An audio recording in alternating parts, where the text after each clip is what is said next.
을 종합하면 이 사건 공소사실 전체에 대하여 피고인에게 징역 10년을 선고함이 타당합니다.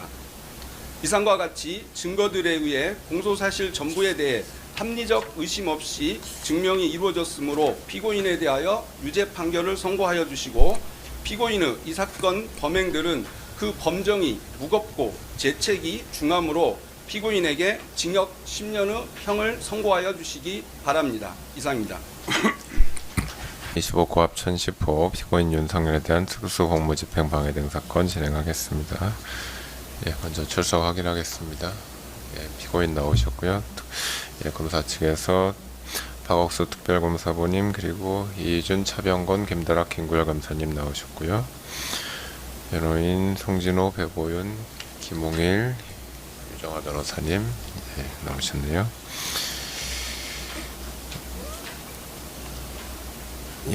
지난 기일에 피고인 측에서 신청한 증인들에 대한 신문을 진행하려고 했는데 증인들이 출석하지 않아서 진행을 하지 못하였습니다. 다시 소환을 하기 위해서 속행을 하였고, 지난 기일에 피고인 측에 문서 송부 촉탁 신청이 있어서 그 채택하고 회신을 기다리기 위해서 속행하였습니다. 먼저 오늘 출석한 증인은 먼저 지금 재판부에 오늘 소환한 이상민 증인의 불출석 사유서가 들어와 있고요. 최상목 증인에 대해서는 소환 안내를 했으나 역시 출석하지 않았고, 조태열 증인은 여전히 그 인적사항이 확인되지 않아서 소환을 하지 못하였습니다. 일단 오늘 증인들 출석하지 않으면 모두 철회하고 취소하는 것으로 정리한다고 지난 기일에 말씀 주셨는데 취소해도 문제 없으시겠습니까?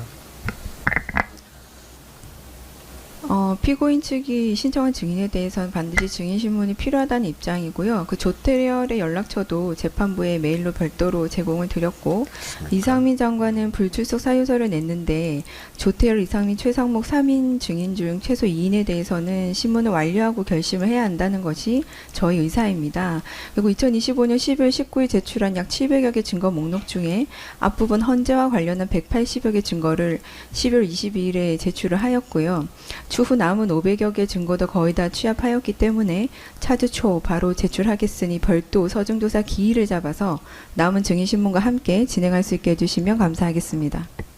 일단 지난 기일에 오늘 증인 출석해서 신문이 진행되지 않으면 모두 취소하고 정리를 한다고 말씀드렸기 때문에 채택한 피고인 측 증인들에 대한 채택 결정 모두 취소합니다. 재판장님, 취소합니다. 그 부분에 관해서는 더 이상 의견 진술 듣지 않겠습니다. 재판님, 그리고 변호인 측에서 제출한 증거 신청에 대한 의견을 제출하도록 하겠습니다. 네.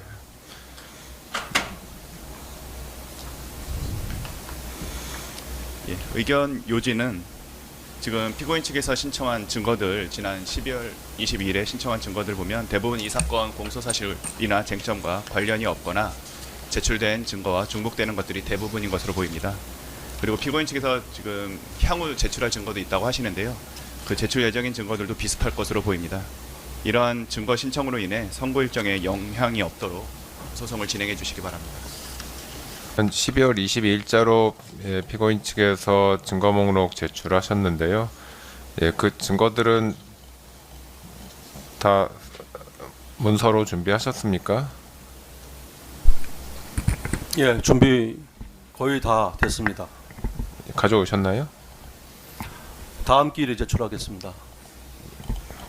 오늘은 180여 개에 대한 서중 조사, 조사 증거 요지 설시와 관련돼서 그런 내용들을 준비했습니다. 그 말씀드린 것처럼 오늘 공판 종결합니다. 다음 기일은 없습니다. 오늘 중이라도 가져오실 수 있으신가요? 증거 신청은 모두 받아들이지 않겠습니다. 문서 송부 촉탁 서울중앙지방법원 형사 25부와 33부에 촉탁하신 부분 아직 모두 도착하지 않았기 때문에 모두 취소하겠습니다. 그리고 고위공직자 수사처에 신청한 문서 제출 명령도 취소하겠습니다. 예, 증거조사 마치겠습니다. 피고인 신문하시겠습니까?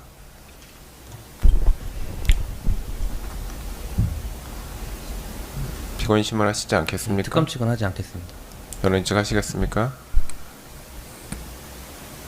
예, 생략하겠습니다. 예, 구형 및 변론하겠습니다. 예, 특검 측 의견 진술하십시오. 예, 특검 측 준비되시면 진행해 주십시오.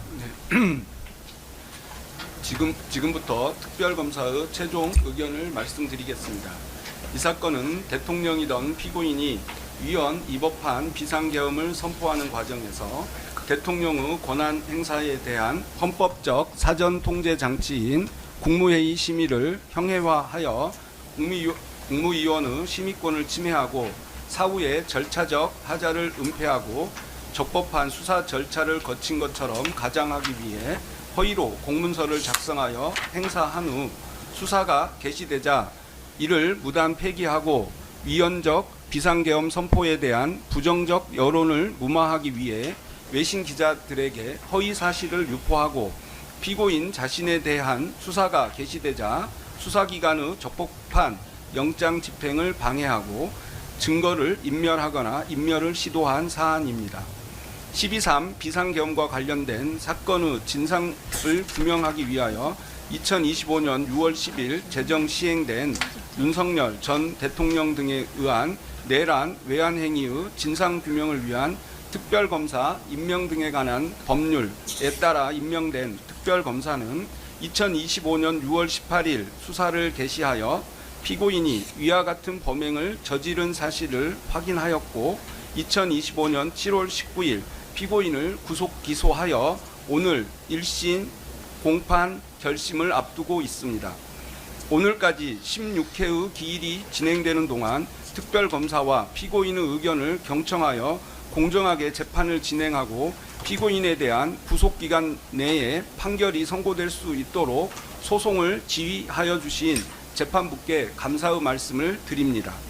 관련자들의 진술과 법정 증언, 각종 보고 문건과 문자 메시지, 통화 내역, 체증 영상 등 객관적인 자료들에 의하면 이 사건 공소 사실은 충분히 입증됩니다. 이하에서는 각 공소 사실별로 관련 증거에 의해 인정되는 사실과 피고인의 주장이 타당하지 않은 이유를 설명드린 후 특별검사의 부형을 밝히도록 하겠습니다. 이희준 검사입니다. 먼저 국무위원 심의 방해 관련 직권남용 권리 행사 방해 범행행위 등에 말씀드리겠습니다. 이 부분 공소 사실의 요지는 피고인이 2024년 12월 3일 비상계엄 선포 당시 국무회의 의장으로서 국무회의를 소집하고 이를 주재할 권한을 남용하여 국무위원인 박상우, 안덕근, 이주호, 유상임, 강정혜, 유인촌, 김완석, 김문수, 강도형 장관이 국무회의에 출석하여 헌법 질서와 국민의 기본권에 중대한 영향을 미치는 계엄 선포 및 계엄 사령관 임명에 관해 심의할 권리의 행사를 방해하였다는 것입니다. 피고인은 2024년 12월 3일 비상계엄을 선포함에 있어 헌법과 계엄법에 정해진 절차를 무시하고 국무회의를 소집하려는 생각조차 하지 않았으며 당시 한덕수 총리와 일부 국무위원들만 불러 비상계엄을 선포한다고 일방적으로 통지한 후 비상계엄을 선포한 것으로 확인되었습니다. 한덕수 진술에 의하면 피고인은 한덕수에게 비상계엄은 고도의 통치 행위이기 때문에 국무회의를 거칠 필요가 없다고 하였으나 한덕수가 비상계엄을 선포하기 위해서는 국무위원들의 의견을 반드시 들어야 한다고 지속적으로 설득하자 그제서야 일부 국무위원들을 소집하였습니다. 피고인은 이와 같은 한덕수의 건의에 따라 일부 국무위원들을 특정하여 광의구 부속실장과 김정환 소행실장을 통해 대통령실로 오도록 하였으며 국무회의에 출석하여 비상계엄 선포 안건에 대해 심의할 권리가 있는 나머지 국무위원들은 아예 연락조차 받지 못했습니다.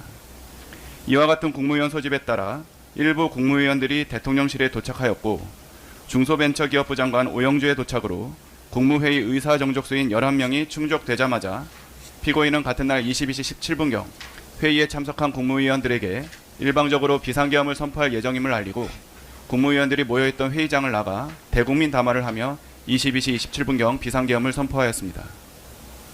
헌법에 의하면 국무회의는 정부의 권한에 속하는 중요 정책을 심의하는 헌법상 최고의 심의기구로서 그 구성원인 국무위원은 국정에 관하여 대통령을 보좌하고 국정을 심의하는 헌법기관이며 계엄의 선포는 국무회의 심의사항입니다. 따라서 모든 국무위원은 그 심의에 참여하여 자유로운 발언과 토론을 통하여 의견을 교환하거나 조정함으로써 대통령의 정책 결정에 신중을 기하고 대통령의 전제나 독선을 방지할 권한이 있습니다. 국무회의가 이와 같은 본래적 기능을 발휘하기 위해서는 국무위원에 대한 적절한 소집 통제가 필수적인 전제 요건입니다.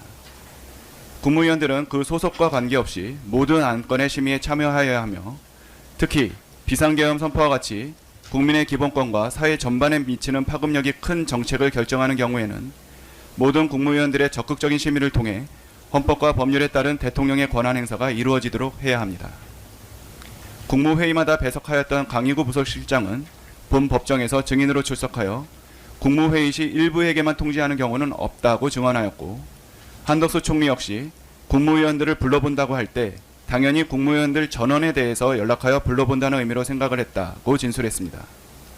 그럼에도 국무회의 의장인 피고인은 국무회의 소집 및 운영 권한을 남용하여 일부 국무위원들만 소집함으로써 국무회의에 참석하지 못한 산업통상부 장관 등 9명의 국무위원의 심의 권한을 침해한 것입니다. 피고인은 국무회의 심의 대상이라 하더라도 의결사항이 아니고 대통령이 심의 결과에 기속되지 않으므로 국무위원의 심의권은 직권남용 권리행사방해죄의 객체인 권리에 포함되지 않는다고 주장합니다. 그러나 직권남용 권리행사방해죄의 객체인 권리는 법률에 명기된 권리에 한하지 않고 법령상 보호되어야 할 이익이면 족하며 공법상 권리인지 사법상 권리인지 불문합니다. 국무위원회 심의권은 헌법과 관련 법령에 의해 보장된 것입니다. 특히 헌법 제89조는 국무회의의 심의사항을 열거하면서 5호에서 계엄과 그 해제를 필수적인 국무회의 심의사항으로 규정하고 있고, 계엄법 5조 1항은 계엄사령관은 국무회의의 심의를 거쳐 대통령이 임명한다고 규정하고 있습니다. 이러한 점에서도 비상계엄 선포 등에 관한 국무회의 심의권은 헌법과 법률에서 부여한 국무위원의 독자적인 권한임이 명백합니다. 법원은 노태우 전 대통령에 대한 내란 중요임무 종사죄 등 사건에서 국무회의 심의권이라는 표현을 사용하면서 비상계엄 선포 요건이 구비되지 않음에도 국무회의장에 병력을 배치하여 국무위원들을 강압함으로써 비상계엄 확대를 의결하게 하는 것은 국무회의 심의권을 배제하여 국무회의의 권한 행사를 사실상 불가능하게 한 것이라고 판시한 바 있습니다. 피고인에 대한 탄핵심판 절차에서도 헌법재판소는 국무위원들에게는 국무회의 구성원으로서 국정을 심의할 권한과 책임이 인정된다고 판시했습니다. 따라서 헌법기관인 국무위원들에게는 국무회의에 출석하여 국무회의 안건을 심의하고 의견을 개진할 권한이 있고, 이는 직권남용 권리행사방해죄에서의 공법상 권리에 해당한다고 봄이 상당합니다. 또한 피고인은 특정 국무위원을 국무회의 소집에서 배제하려는 고의가 없었다고 주장하기도 합니다. 그러나 강희구, 김정환의 진술에서 확인되듯이 피고인은 특정 국무위원의 명단을 지정하여 소집을 지시하였고, 그 이유에 대해서도 피고인은 빨리 올 수 있는 국무위원들 위주로 소집하여 의사정족수를 충족시키자 하였고, 왜 와야 하는지 꼬치꼬치 물어보는 국무위원들은 스킵했다라고 진술했습니다. 앞서 말씀드렸듯이 실제로 오영주 장관이 대통령실에 도착하여 국무회의 의사정족수인 11명이 충족되자마자 국무회의를 진행하였는데, 결국 피고인은 애초에 국무위원들의 의견을 충실히 수렴하여 국무회의 심의를 진행할 생각이 없이 국무회의 의사정족수만 채우려고 한 것이므로 국무회의에 참석하지 않은 국무위원들의 심의권을 배제한다는 고의가 충분히 인정됩니다. 다음으로 비상계엄 선포 절차의 하자 은폐를 위한 사후 부서 관련 범행에 대해 말씀드리겠습니다. 이 부분 공소사실은 첫째, 피고인이 2024년 12월 5일경부터 7일경 강희구, 한덕수, 김영환과 공모하여 마치 12.3 비상계엄 선포가 국무총리와 국방부 장관이 계엄 선포 전 부서한 문서에 의해 이루어진 것처럼 보이게 하거나 관련 탄핵 또는 수사 절차에 등에 행사할 목적으로 그 직무에 관하여 대통령이 서명하고 국무총리와 국방부 장관이 부서한 2024년 12월 3일자 비상계엄 선포문을 허위로 작성하고 그 무렵 이를 부속실 내에 보관하는 방법으로 행사하였다는 것과, 둘째, 피고인이 2024년 12월 8일경에서 10일경 한덕수, 강희구와 공모하여 대통령 기록물인 대통령이 서명하고 국무총리와 국방부 장관이 부서한 2024년 12월 3일자 비상계엄 선포문을 손상함과 동시에 공무소인 대통령실에서 사용하는 서류인 위 문건을 손상하였다는 것입니다. 먼저 사후 부서 작출 관련 허위 공문서 작성 및 동행사 범행에 관하여 살펴보겠습니다. 헌법상 대통령의 국법상 행위는 문서로서 하여야 하고 국무총리와 관계 국무위원이 부서하도록 되어 있음에도 피고인은 2024년 12월 3일 비상계엄을 선포하면서 문서로서 하지 않았고 국무총리와 관계 국무위원의 부서도 없었습니다. 이는 피고인 스스로도 자인하고 있을 뿐만 아니라 국무총리 한덕수 등의 진술과 헌법재판소 결정문을 통해서도 명백히 확인됩니다.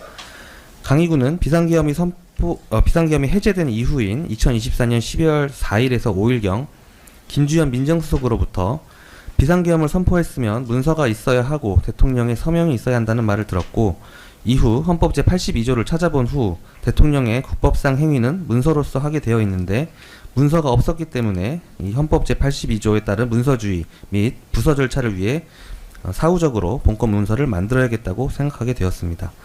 이에 강희구는 2024년 12월 6일 오전경 한덕수 총리에게 연락하여 한덕수 총리로부터 12월 3일 대통령실에서 배포된 비상계엄 선포문을 전달받은 다음 워드 프로그램을 이용하여 비상계엄 선포라는 제목의 표지를 새로 한 장 만들었습니다.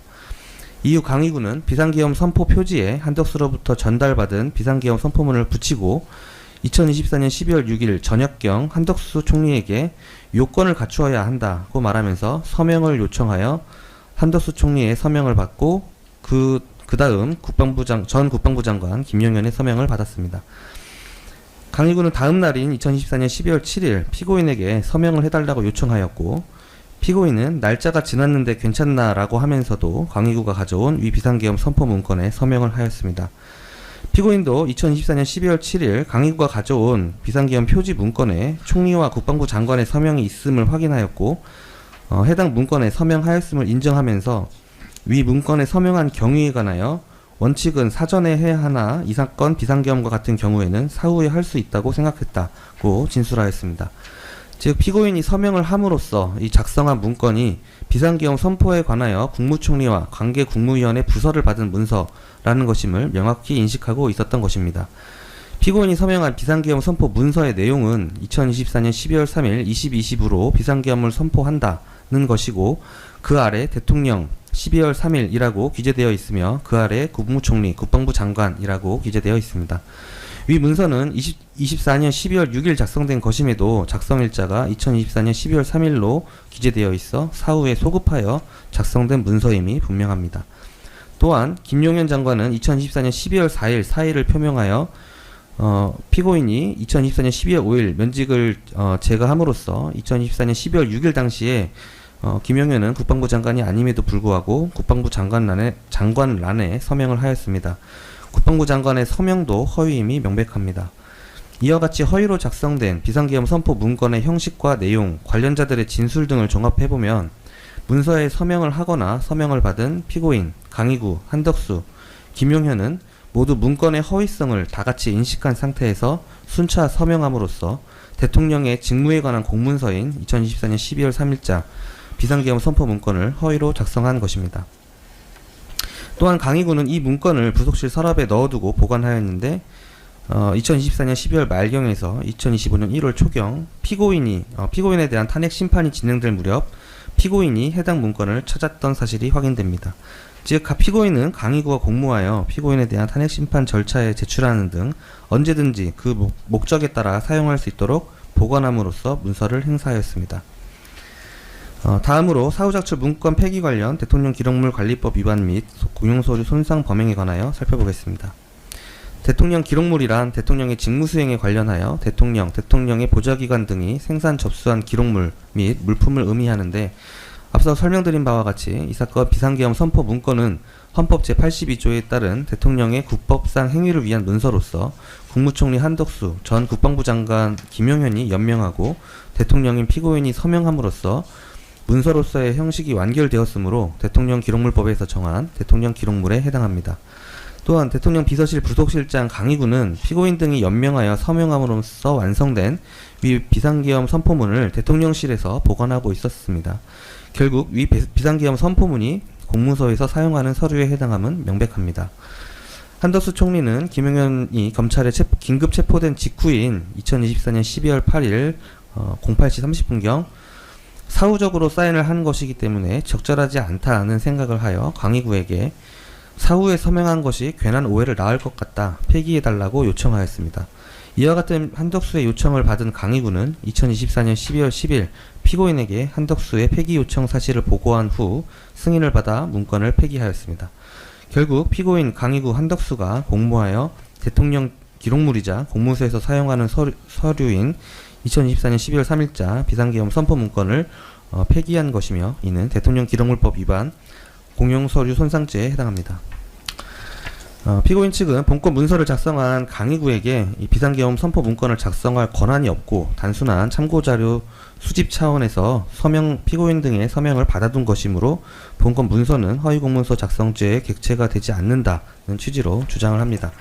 그러나 강의구 진술에서 확인되듯이 이 사건 문서는 헌법 제82조에 따라 비상계엄 선포라는 대통령의 국법상 행위가 문서주의 및 부서제도 요건을 충족하였음을 증명하기 위해 작성된 문서이고 국무총리와 관계 국무위원인 국방부 장관이 서명하고 작성 권한이 있는 대통령이 서명함으로써 완성된 문서입니다. 이와 같이 작성 권한이 있는 대통령인 피고인이 공무상 필요에 의하여 작성한 공문서가 단순 참고자료에 불과하다는 변호인의 주장을 받아들이기 어렵습니다. 또한 피고인 측은 부속실장 강의구가 결재를 올린 이 사건 문서는 형식적으로 비상계엄의 선포에 부서를 위한 문건이 아니므로 공문서로 볼 수 없다거나 허위 내용의 기재가 없다는 취지로 주장합니다. 그러나 문서에 관한 범죄의 보호법익은 문서의 진정에 대한 공공의 신용과 거래의 안전이므로 형식적으로 완비된 2024년 12월 3일자 비상계엄 선포문에 외관을 갖추고 있다면 공문서로 보기에 충분하고 대통령의 국법상 행위를 문서로서 함에 있어 그 문서는 매우 화려하거나 복잡하고 정교한 형식을 요하는 것도 아닙니다. 이는 과거 1980년 비상계엄 선포 당시 작성된 문서를 보면 알 수 있는데 국무회의의 심의를 거쳐 비상계엄을 선포한다는 내용, 작성 일자, 대통령과 국무총리, 관계 국무위원의 서명이 전부임을 확인할 수 있고 강의구가 작성한 이 사건 문서의 형식과 내용을 과거 비상계엄 선포 시 작성된 것과 비교하면 그 기재 형식이 완전히 동일한 사실 또한 확인할 수 있습니다. 한편 문서의 작성일자, 국방부 장관의 기재 부분이 명백히 허위임은 앞서 말씀드린 바와 같습니다. 그리고 이 사건 문서가 객관적으로 표시하는 의미는 2024년 12월 3일 국방부 장관이 국무총리를 거쳐 대통령에게 비상계엄을 건의하고 이후 정상적인 국무회의 심의를 통해 국방부 장관 및 국무총리의 부서, 대통령의 결재를 거쳐 이 사건 비상계엄을 선포하였다는 것이고 일반인들도 이 사건 문서를 보고 위와 같은 내용으로 인식할 수밖에 없으므로 이 사건 문서에 기재된 내용이 허위임은 분명합니다. 또한 피고인의 서명으로 완성된 이 사건 문서를 사무실에 보관한 행위만으로는 허위공문서 작성죄 행사에 해당하지 않는다는 취지로 주장합니다. 대법원은 현실적으로 문서에 신용을 해야 하는 결과가 발생함을 요하지 않으며 침해할 위험성만으로도 행사된 것으로 볼 수 있다고 판시하고 있습니다. 대통령 기록물은 공개함을 원칙으로 하고 대통령은 대통령의 직무수행과 관련한 모든 과정 및 결과가 기록물로 생산, 관리되도록 하여야 하므로 대통령 기록물인 이 사건 문건은 언제든지 공개가 예정된 문건이며 피고인의 임기 후에는 대통령 기록관으로 인기되어야 할 문서에 해당합니다. 대통령 비서실 부속실장으로서 대통령이 결재한 문서를 보관, 관리해야 하는 강의구가 이 사건 문서를 부속실 사무실에 보관한 행위는 문서의 신용을 침해할 위험성이 발생한 것이므로 행사죄에서의 행사로 보기에 충분합니다. 강의구는 2025년 12월 28일 본 법정에 증인으로 출석하여 한덕수의 요청으로 문건을 폐기하였으나 문건 폐기 전에 대통령이던 피고인에게 보고하지 않았다라고 증언하였고 피고인 측도 강의구로부터 이를 보고받지 못했다라고 주장합니다. 그러나 한덕수 총리뿐만 아니라 국방부 장관란에 김영현의 서명을 받고 대통령인 피고인의 서명을 받은 문건을 부속실장 지위에 있는 강의구가 피고인에 대한 보고 없이 폐기하였다는 것은 지위 체계나 그 업무 내용에 비추어 납득하기 어려운 주장입니다. 뿐만 아니라 강의구가 2025년 2월 24일 작성하여 피고인에 대한 탄핵 심판을 제출한 진술서에는 피고인에게 보고한 후 승인을 받아 폐기하였다고 기재되어 있는데 강의구는 본 법정에서 피고인의 변호인단으로 요청하여 위 진술서를 작성하여 변호인단에게 교부하였고 피고인의 변호인단이 위 진술서를 탄핵 심판에 제출하였으며 위 진술서 작성 당시 기억나는 대로 진술하였고 진술서 작성 이후인 2025년 2월 25일 검찰 참고인 조사 과정에서도 마찬가지로 12월 10일 대통령이 피고인에게 보고 후 문건을 폐기하였다고 진술한 사실이 있다고 증언하였습니다.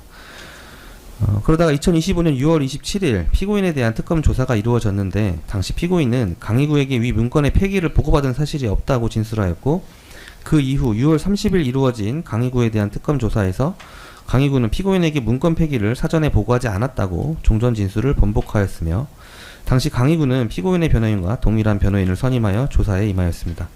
이러한 사정을 종합해볼 때 강희구가 피고인의 변소에 맞춰 진술을 번복한 것으로밖에 볼 수 없고 오히려 본 사건이 일어난 시점과 근접한 시일에 수사기관의 개입 없이 피고인의 변호인 측 요청으로 작성한 2025년 2월 24일자 진술서에 기재된 내용이 더욱 신빙성이 높다고 할 것입니다. 다음으로 비상계엄에 따른 정치적 사법적 위기 타개를 위한 허위 공보 관련 직권남용 권리행사 방해 범행에 대해 설명드리겠습니다. 이 부분 공소사실의 요지는 피고인은 2024년 12월 4일경 직권을 남용하여 대통령실 해외홍보비서관 하태원으로 하여금 국회의원들의 국회 출입을 통제하지 않았고 합헌적 틀 안에서 비상계엄을 선포하였다는 등의 거짓 내용의 피지를 작성해 외신들에게 전달하게 함으로써 의무 없는 일을 하게 하였다는 것입니다.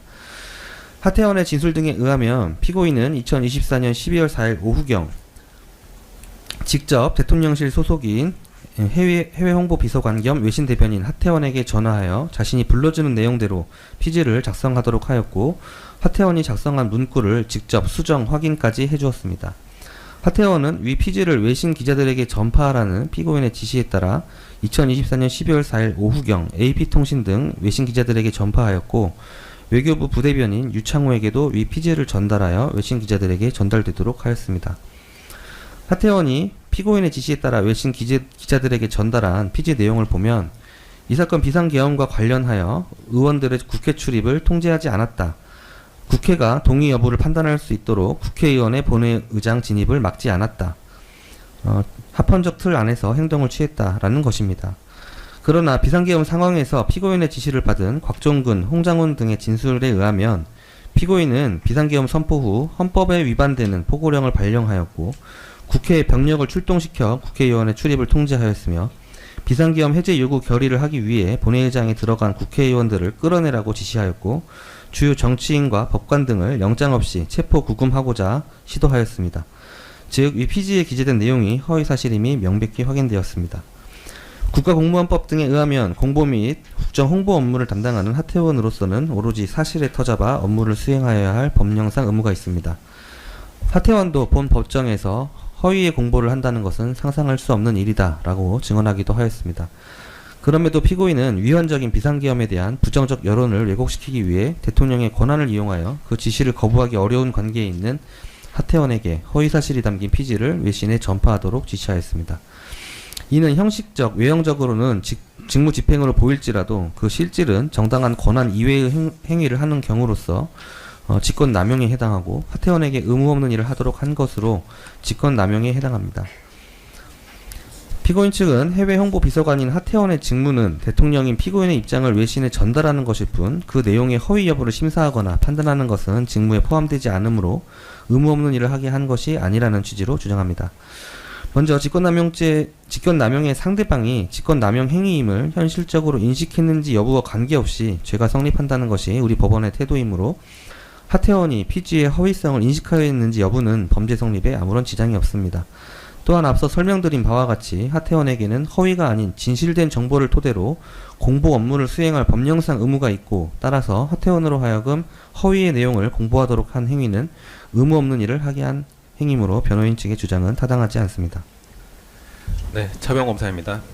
다음으로 내란 수사 대비 관련 대통령 등의 경우에 관한 법률 위반 교사 범행에 대해 말씀드리겠습니다. 이 부분 공소사실의 요지는 피고인이 2024년 12월 7일경 피고인의 형사사건 공범들인 국군 방첩사령관 여인영, 수도방위사령관 이진우, 육군 특수전사령관 박종근이 사용하는 비아폰 단말기의 통화기록 등 정보를 수사기관이 볼 수 없도록 하기 위하여 대통령 경호처 차장인 김성훈으로 하여금 대통령 경호처 지원본부장 김대경을 상대로 직권을 남용하도록 교사하였다는 것입니다. 이 사건 비상계엄과 관련하여 2024년 12월 5일경부터 검찰 등 수사기관에서 내란 혐의에 대하여 수사를 개시하였고 그 무렵 비상계엄 당시 대통령으로부터 비화폰으로 전화를 받았다는 육군 특수전사령관 곽종근, 국가정보원 1차장 홍장원의 발언 등이 언론에 보도되었습니다. 이에 피고인은 핵심 공범인 방첩사령관 여인영, 수도방위사령관 이진우, 특수전사령관 곽종근에게 지급한 비화폰이 내란 혐의의 주요 증거물이 될 수 있다는 사실을 인식하게 되었습니다. 피고인은 2024년 12월 7일 16시 01분경 대통령 경호처 차장 김성훈에게 전화하여 비화폰 관련 규정의 내용, 비화폰 서버의 데이터 삭제 주기 등에 대하여 묻고 같은 날 16시 06분경부터 09분경 사이에 수사를 받고 있는 사령관들의 비화폰에 대하여 아무나 볼 수 없게 조치를 하라는 취지로 지시하였습니다. 피고인의 지시를 받은 김성훈은 대통령 경호처 비화폰 관리 부서장인 김대경 지원본부장에게 비화폰의 내용을 수사기관에 볼 수 없도록 하라는 취지로 수회에 걸쳐 지시하거나 관련성 없는 규정들을 근거로 비화폰의 접속 차단, 로그아웃 등의 조치를 하도록 지시하였습니다. 그러나 김대경과 IT부서 담당자들은 이러한 피고인과 김성훈의 지시를 이행할 경우 증거인멸에 해당할 수도 있다는 점을 우려하여 지시 이행을 거부하였습니다. 피고인을 비롯하여 공범인 사령관들에 대한 내란 혐의 수사가 진행되거나 진행될 것이 명백한 상황에서 피고인과 군사령관들의 내란 범행에 대한 연락 수단으로 널리 거론되고 있던 비화폰의 통화 기록을 타인이 확인하지 못하도록 지시하는 행위는 증거인멸에 해당하는 위법한 것입니다. 따라서 피고인은 김성훈을 교사하여 직권을 남용하도록 한 것으로 권리행사 방해 등의 결과 발생을 요하지 않는 직권남용죄인 대통령 경호법 위반 교사죄에 해당합니다. 이에 대해 변호인은 해당 군사령관들의 직무가 정지되어 보안사고가 발생했기 때문에 김성훈에게 보안 조치를 지시한 것뿐이라는 취지로 주장합니다. 그러나 피고인의 현출 방해를 지시한 대상자는 수사 대상이 되는 사령관 3사람이었습니다. 피고인이 위와 같이 김성훈을 통해 군사령관들의 비화폰 통화기록 현출 방해 및 보안 조치를 지시한 시기는 피고인 및 군사령관들의 내란 범행에 관한 수사가 진행되던 시점이었습니다. 또한 비화폰을 소지하고 있던 사령관들에 대한 수사가 진행된다거나 정당한 형사사법 절차에 따라 수사 목적으로 해당 비화폰이 압수된다고 하더라도 이를 보안 업무 규정에서 정하고 있는 보안사고에 해당한다고 볼 수도 없습니다. 유사 사례에서도 수사기관에서 사이버 활동과 관련한 자료들을 조사하는 것이 작전 보안에 관한다고 보기 어렵다는 취지로 판시한 바 있습니다. 즉, 비화폰 관련 정보가 외부에 노출된 바 없는 군사령관 등의 비화폰이 보안사고에 해당한다거나 암호자재 취급, 인가, 해제 대상이 된다고도 볼 수 없으므로 보안사고에 따른 보안 조치를 지시한 것에 불과하다는 피고인의 주장은 타당하지 않습니다. 한편 변호인은 대통령 경호처 비화폰 통화 목록 및 비화폰 사진 촬영 등에 관한 자료가 군사기밀보호법 및 대통령 기록물법을 위반하여 수사기관이 수집한 것이므로 위법 수집 증거에 해당한다고 주장하기도 합니다. 먼저 비화폰 통화 내역, 비화폰 단말기가 군사상 비밀에 해당한다거나 대통령 기록물에 해당한다고 하더라도 형사소송법에 따라 이를 수사기관에 이미 제출하는 것을 두고 군사기밀보호법상 누설에 해당한다거나 대통령 기록물법상 유출에 해당한다고 볼 수 없습니다. 또한 군사기밀보호법 제8조, 보안업무 규정 제27조는 군사기밀 또는 비밀을 제공할 수 있다고 명시하고 있고 대통령 경호처 비화폰 서버 전자정보는 형사소송법상 이미 제출의 요건을 모두 준수한 상황에서 피고인의 방어권을 보장하면서 적법한 절차를 거쳐 확보한 것이므로 이 부분 피고인의 주장도 타당하지 않습니다. 내란 수사 관련 체포영장 등 재판 집행 방해 범행에 대해 말씀드리겠습니다. 이 부분 공소사실의 요지는 크게 두 가지로 구성되어 있습니다. 첫째는 피고인이 박종준 경호처장 등과 공모하여 2024년 1월 3일경 경호처 소속 공무원 등을 동원하여 피고인에 대한 체포, 수색영장 집행 업무를 수행하는 공무원들에게 유형력을 행사하도록 하여 직무집행을 방해함과 동시에 직권을 남용하고 범민도피를 교사하였다는 것이고, 둘째는 고위공직자범죄수사처, 이하 공수처라 하겠습니다. 이 공수처의 1차 영장 집행이 무산된 이후 김성훈 경호처 차장 등과 공모하여 피고인에 대한 2차 체포 수색영장이 발부된 2024년 1월 7일경부터 1월 13일경까지 사이에 직권을 남용하여 경호처 소속 공무원들로 하여금 영장 집행 저지를 위한 위력 순찰, 인간 스크럼 훈련 등을 하도록 했다는 것입니다. 피고인은 2024년 12월 3일 위헌 위법한 비상계엄을 선포하였다가 국회의 비상계엄 해제 의결로 비상계엄이 실패로 돌아가게 되자 자신과 공범들에 대한 수사가 곧 개시될 것이라는 점을 알고 있었습니다. 이에 피고인은 비상계엄 해제 직후 자신 및 관저 지역을 경호하고 있는 경호처 처장 박종준에게 관저가 위치한 공관촌 내 수사기관을 절대 들여보내면 안 된다고 지시하였습니다. 특히 2024년 12월 8일경 공관촌 내에 위치한 국방부 장관 공관에 대한 경찰의 압수수색 영장 집행이 있었는데 박종준 처장이 경찰의 영장 집행에 협조하기 위해 수사관 한 명을 공관촌 내로 진입시킨 사실을 알게 된 피고인은 박종준 처장과 김성훈 차장을 강하게 질책하였습니다. 이를 통해 박종준 처장을 비롯하여 경호처 소속 공무원들은 수사기관이 정당하게 영장을 집행하는 경우에도 공관촌 내에 들여보내서는 안 된다는 것이 피고인의 확고한 방침이라는 것을 인식하게 되었습니다. 피고인과 피고인의 변호인들은 박종준 처장 등에게 공수처는 수사권이 없고 공수처가 발부받은 영장을 위법함으로 영장 집행을 저지해야 한다는 얘기를 반복적으로 하였고, 박종준 처장, 김성훈 차장은 경호처 간부회의를 통해 이와 같은 피고인의 지시를 경호처 내에 전파하였습니다. 2024년 12월 30일 서울 서부지방법원에서 피고인에 대한 체포영장 및 피고인의 체포를 위한 수색영장이 발부되었고, 공수처의 영장 집행이 임박하게 되자 박종준 경호처장은 피고인의 지시에 따라 영장 집행 저지를 지시하고, 박종준의 지시를 받은 김성훈 경호차장, 이광우 경호본부장 등은 공관촌 내 차벽 설치 계획, 군경 인력 동원 계획 등 구체적인 영장 집행 저지 계획을 수립하여 영장 집행에 대비하였습니다. 2025년 1월 3일경 공수처의 영장 집행이 개시되자 박종준 경호처장 등은 미리 준비한 계획에 따라 차벽을 설치하고 경호처 인력 등을 동원하여 인간 스크럼을 짜는 등 공수처 검사 등의 공관촌 내 진입을 저지하고, 경호처가 설정한 저지선을 뚫고 진입하는 영장 집행 담당 공무원들을 붙잡고 밀치는 등 유형력을 행사하여 영장 집행을 방해하였습니다. 결국 경호처의 조직적인 공무집행 방해 행위로 인해 공수처의 피고인에 대한 영장 집행은 무산되기에 이르렀습니다.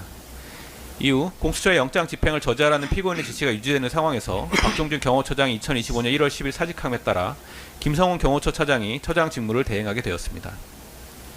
김성훈 차장은 피고인에게 경호처가 한치의 흔들림 없이 철통같이 막아내겠다고 다짐하고, 이에 피고인은 경호처는 흔들림 없이 대통령의 안전만 생각하라며 공수처의 영장 집행을 저지할 것을 계속하여 지시하였습니다. 이러한 피고인의 지시에 따라 김성훈 차장과 이광우 경호본부장은 공수처의 2차 체포 수색영장 집행을 대비하여 경호처 소속 공무원들로 하여금 공관촌 내 차벽과 철조망을 설치하게 하고 인간 스크럼 훈련을 수차례 실시하도록 하였습니다. 또한 피고인은 그전에 한 번도 한 적이 없는 경호처 부장들과의 오찬을 주재한 후, 경찰은 총 쏠 실력도 없다, 총은 경호관들이 훨씬 잘 쏜다, 경찰은 총기를 보여주기만 해도 두려워할 테니 총을 가지고 있다는 것을 좀 보여주라며 영장 집행 저지를 위한 총기 소지를 지시하기에 이릅니다. 이러한 피고인의 지시를 받은 김성훈 차장, 이광우 경호본부장은 경호처 대테러부 소속 직원들로 하여금 전술복에 초총을 휴대한 채 위력 순찰을 실시하게 하여 영장 집행 담당 공무원들이 두려움을 느끼게 하고, 관저 인근 가죽 데스크에 기관단총 MP7과 실탄을 배치시켰습니다. 이와 같은 피고인의 범행은 박종준, 김성훈 등과 공모하여 단체 또는 다중의 위력을 보여 영장 집행 담당 공무원들을 폭행한 것으로 특수공무집행 방해죄에 해당하고, 직권을 남용하여 경호처 소속 공무원들로 하여금 의무 없는 일을 하게 한 것으로 직권남용 권리행사 방해죄에 해당하며, 벌금 이상의 형에 해당하는 죄를 범한 피고인의 체포를 곤란하게 하는 방법으로 피고인을 도피시키게 한 것이므로 범인도피교사죄에 해당합니다. 이에 대해 피고인은 피고인의 내란 범행과 관련하여 공수처의 수사권이 없고 체포 수색영장을 발부한 서울 서부지방법원에 관할이 없으므로 영장 집행 자체가 위법하다고 주장합니다.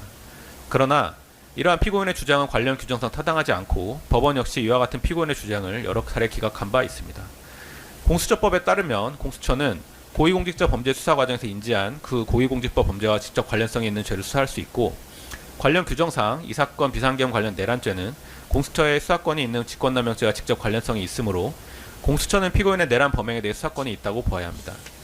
또한 공수처법상 공수처 사건의 법원 관할은 형사소송법에 따르도록 되어 있는데, 피고인에 대한 체포 수색영장에 기재된 내란 우두머리 범죄 사실의 범죄지에 서울 용산구 소재 대통령실 등이 포함되어 있고, 피고인의 주소지 역시 서울 용산구에 위치하므로 피고인의 주소지 및 범죄지를 관할하는 서울 서부지방법원의 사건 관할이 있음은 분명합니다. 피고인은 체포적부심 단계부터 본권 구속영장 및 구속적부심 단계에 이르기까지 위와 같은 주장을 반복하였으나 법원은 여러 차례에 걸쳐 피고인의 주장이 이유 없다고 배척하였습니다. 또 피고인은 2025년 1월 3일 공수처의 체포 수색영장의 집행 과정에서 영장 제시를 하지 않았으므로 영장의 집행이 위법하고, 공수처에서 발부받은 수색영장에는 수색할 장소로 대통령 관저만 기재되어 있는데, 공수처가 공관촌 1정문에서부터 대통령 관저에 이르기까지 영장에 기재되어 있지 않은 장소에 대하여 수색했으므로 위법하다고 주장합니다. 우선 영장 제시와 관련하여 현장 채증 영상, 공수처 검사 진술 등에 의하면 당시 공수처에서 대통령 경호처 관계자들에게 체포 수색영장을 제시한 사실이 명백히 확인됩니다. 설령 피고인의 주장을 공수처가 공관촌 내로 진입할 당시 공관촌 입구에서부터 영장 제시를 하지 않은 채 출입한 사실을 문제 삼는 것으로 이해한다고 하더라도, 관련 증거에 의하면 공수처 검사 등이 공관촌 정문에 도착한 때부터 공관촌 정문 내로 진입할 때까지 영장을 제시받을 경호처 관계자나 피고인의 변호인이 현장에 없었기 때문에 영장 제시 자체가 현실적으로 불가능한 상황이었습니다. 판례도 피처분자가 현장에 없거나 현장에서 그를 발견할 수 없는 경우 등 영장 제시가 현실적으로 불가능한 경우에는 영장을 제시하지 아니한 채 압수수색을 하더라도 위법하다고 볼 수 없다고 판시한 바 있습니다. 수색할 장소와 관련하여 형사소송법 제120조에 따르면 수색영장 집행 시 필요한 처분을 할 수 있다고 규정되어 있고, 수색영장을 집행할 목적으로 수색 장소로 진입하거나 이동하는 행위는 영장 집행에 필요한 처분으로 볼 수 있습니다. 판례도 수색 장소에 들어가는 과정에서 발생한 일련의 행위는 형사소송법 제120조 제1항의 압수수색영장의 집행에 필요한 처분이나 수색을 위한 부수처분 또는 준비행위에 불과하다고 판시한 바 있습니다. 따라서 이 부분 피고인의 주장 역시 관련 규정 및 판례에 비추어 볼 때 타당하지 않습니다. 피고인 주장에 대한 특별검사의 구체적인 의견은 금일 제출한 의견서를 참조해 주시기 바랍니다. 다음으로 구형에 대해서 말씀드리도록 하겠습니다. 먼저 범죄의 중대성 및 재질 분량입니다. 앞에서 살펴본 바와 같이 관련자 진술과 각종 보고 문건, 문자 메시지, 통화 내역, 체증 영상 등 객관적인 자료 등에 의하면 이 사건 공소 사실은 충분히 입증됩니다. 이 사건 범행은 피고인이 자신의 범행을 은폐하거나 정당화하기 위해 직권을 남용하고 국가 기관을 사유화한 것으로 중대한 범죄임에도 피고인은 본건 범행에 대해 대수롭지 않은 듯한 태도를 보이며 이런 정도의 행위로 대통령을 구속하는 것은 유치하다고까지 주장하고 있습니다. 그러나 대한민국의 대통령으로서 헌법과 법질서 수호의 정점에 있어야 할 피고인이 국민의 신임을 저버린 본인의 범행에 대해 부끄러워하고 반성하기는커녕 그 불법성을 애써 감추기에 급급한 모습만을 보이고 있습니다. 오히려 피고인은 수사기관의 수사권이나 법원의 재판 관할, 입법 수집 증거 등과 관련된 주장을 하며 교묘한 법기술을 내세워 사건의 본질을 흐리고 형사처벌을 면해보려는 시도만 하고 있습니다. 대한민국은 민주공화국이고 모든 권력은 국민으로부터 나오며 대통령의 권한 역시 국민으로부터 부여받은 것으로 권력 분립의 원칙에 따라 입법부, 사법부의 견제와 통제를 받고 행정부 내에서도 각종 절차와 기능에 따라 견제와 통제를 받는 것이 마땅합니다. 우리 헌법은 행정부 내에서의 대통령 권한 행사 통제 장치로 국민의 기본권에 중대한 영향을 미치는 사항에 대한 국무회의 심의 제도와 대통령의 국법상 행위에 대한 문서주의 및 부서주의를 규정하고 있습니다. 제왕적 대통령제를 바꾼다는 명목으로 막대한 예산을 들여 대통령실을 청와대에서 용산으로 옮긴 피고인이 오히려 제왕적 대통령제를 견제하기 위해 우리 헌법이 마련한 통제 장치를 전혀 따르지 않은 것입니다.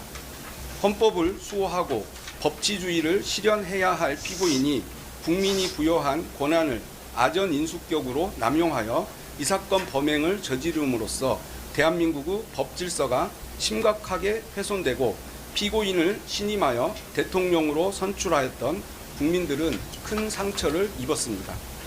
그럼에도 피고인은 수사 및 재판 과정에서 국민들에게 반성과 사죄의 마음을 전하기보다는 비상계엄 선포의 정당성, 수사 절차의 이법성만을 반복 주장하며 범행을 전면 부인하고 있고 자신의 명령을 따른 하급자들에게 책임을 전가하는 모습도 보이는 등 개전의 정이 전혀 보이지 않습니다. 따라서 피고인으로 인해 훼손된 헌법 질서와 법치주의를 바로 세우고 다시는 대한민국 역사에서 최고 권력자에 의한 이와 같은 권력 남용 범죄가 재발하지 않도록 피고인에게 법이 허용하는 엄중한 책임을 물어 헌법 제11조 제1항 모든 국민은 법 앞에 평등하다를 실현할 필요가 있습니다. 다음은 구체적인 구형량에 대해서 말씀드리겠습니다. 이 사건 공소 사실에 적용된 제명과 적용법조 법정형은 다음과 같고 경합범 가중을 할 경우 피고인에게 최대 징역 11년 3개월을 선고할 수 있습니다.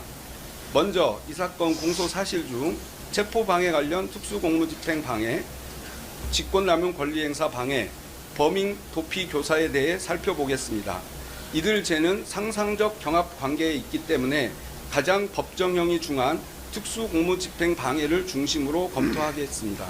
대법원 양형위원회의 공무집행방해 범죄 양형 기준에 따르면 비난할 만한 범행 동기, 단체 다중의 이력을 보인 경우, 피해를 입은 공무원이 다수인 경우, 공무방해의 정도가 중한 경우, 반복적 범행, 피지자에 대한 교사, 계획적 범행 등 다수 가중양형 인자가 존재하므로 가중구간 1년에서 4년에 해당합니다. 더욱이 이 사건 특수공무집행 범행은 국가 원수를 경호하기 위해 강력한 화기로 중무장한 대통령 경호처 소속 공무원들을 사병화하여 재판의 집행인 법관이 발부한 영장의 집행을 물리력을 동원해 조직적으로 저지하도록 한 것으로 전례 없는 공무집행 형태라는 점이 고려되어야 합니다. 따라서 체포방해 관련 범행의 경우 피고인에 대하여 보다 엄중한 책임을 묻지 않을 수 없으므로 양형위원회의 양형구간 1년에서 4년보다 중한 징역 5년을 선고함이 타당하다고 판단됩니다. 다음으로 국무위원 심의권 침해, 허위 공보, 비합본 현출 방해 관련 직권남용 권리행사 방해, 대통령 경호법 위반 교사 범행에 대해 살펴보겠습니다.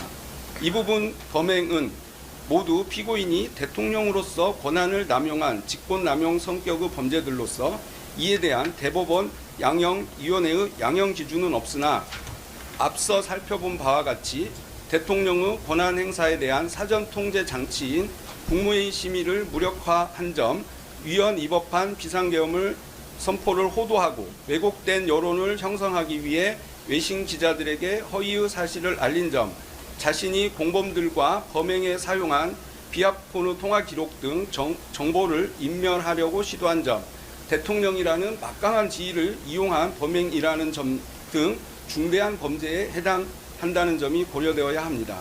따라서 이와 같은 점들과 법정형 등을 고려할 때 이들 범행에 대하여 징역 3년을 선고함이 타당하다고 판단됩니다. 마지막으로 비상계엄 선포문 허위 작성 관련 허위 공문서 작성, 허위 작성 공문서 행사 등 범행에 대해 살펴보겠습니다. 대법원 양형위원회의 허위 공문서 작성 범죄 양형 기준에 따르면 탄핵 수사 절차 사용 등 적극적 목적, 허위 공문서 작성자가 행사한 경우 범행 후 증거 은폐 등 다수 가중 양형 인자가 존재하므로 가중 구간 1년 6월에서 2년 6월에 해당합니다. 특히 이 부분 범행은 피고인이 대통령의 국법상 행위에 대한 헌법상 통제 장치인 문서주의, 부서주의를 전혀 준수하지 않았음에도 이를 사후에 은폐하기 위해 허위의 공문서를 작성하여 탄핵 심판 또는 수사 절차에 사용하려고 하였고 이후 문제가 될 것을 우려하여 이를 무단으로 폐기까지 한 것으로 재질이 매우 불량합니다.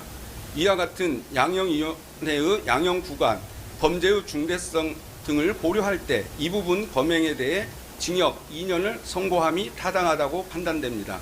이상의 선고형을 종합하면 이 사건 공소사실 전체에 대하여 피고인에게 징역 10년을 선고함이 타당합니다. 이상과 같이 증거들에 의해 공소사실 전부에 대해 합리적 의심 없이 증명이 이루어졌으므로 피고인에 대하여 유죄 판결을 선고하여 주시고 피고인의 이 사건 범행들은 그 범정이 무겁고 죄책이 중하므로 피고인에게 징역 10년의 형을 선고하여 주시기 바랍니다. 이상입니다. 시청자 여러분의 구독과 좋아요는 영상 제작에 큰 도움이 됩니다.